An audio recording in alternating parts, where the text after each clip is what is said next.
For my last video blog, the last sentence I left was that they found free spread to my lung.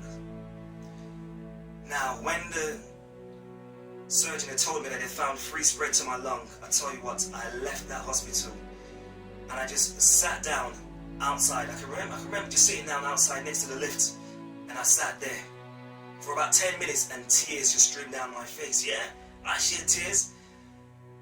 It was tough. That was probably one of the toughest 10 minutes of my life. Like, wow, what's going on? I sat there for 10 minutes and tears just streamed down my face, uncontrollable. Do you know the saddest thing about it? Is that people just walked past me in that hospital, I guess not knowing what to say. But I just sat there. It was lonely. Yeah, it was.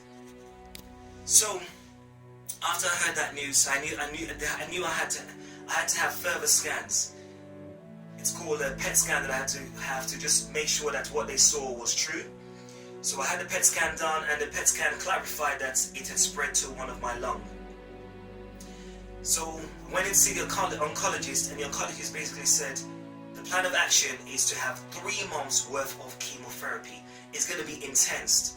Last year I had 5.5 weeks, and that was tough, but do you know what? I sailed through it. But this time they said it's going to be quite intense. They're going to put me on a high dosage because they just want to try to wipe out everything that they can. That includes my good cells and my bad cells as well. Okay? It was going to be intense. They were going to put me on intravenous chemotherapy, one called irinotecan, if I'm pronouncing it correctly, and a tablet form called capecitabine. So the intravenous, which would be through my veins, will be done once every 3 weeks in the hospital, and then the tablet form will be taken 2 weeks, for 2 weeks, and then I'll have 1 week worth of rest, and that was going to be done for 3 months.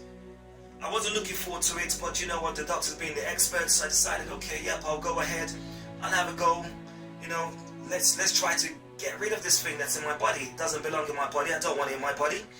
So I had the first week of the chemotherapy. Wasn't good. Halfway during the chemotherapy they had to stop it. Had the worst cramp ever. Worst cramp ever. They had to stop it, and they had to give me some anti-cramp type of injection. After that, waited about 15 minutes for the cramp to go away. Then they carried on with the intravenous chemotherapy. Then went home, started taking the tablets at home. Come by day 5, I was in the worst state ever that I had ever been. I was in so much pain, excruciating pain, that I found myself basically having to take medications that I was taking last year, strong medications. Any one of you know about the strong medications, you know about MST, which is slow release morphine sulfate, and even liquid morphine as well. I had to take those because what they had done was actually starting to have an adverse effect on my body. And to be quite frank with you, my body was not agreeing with it. So guess what I did? I stopped the chemotherapy. I came off the chemotherapy on day 5. I had to stop it. There was no way I was going to carry on with it because I do not believe in poisoning my body to health.